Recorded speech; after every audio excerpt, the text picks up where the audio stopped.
अस्सलामु अलैकुम व रहमतुल्लाहि व बरकातुहू।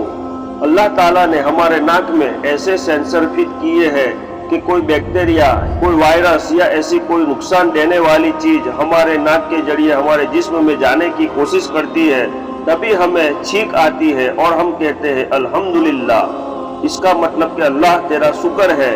मेरे प्यारे दोस्तों, हम मुसलमान अक्सर छींक आने पर अल्हम्दुलिल्लाह कहते हैं, इसलिए कहते हैं कि अल्लाह ने हमें बड़ी मुसीबत से, बड़ी बीमारी से बचाया है।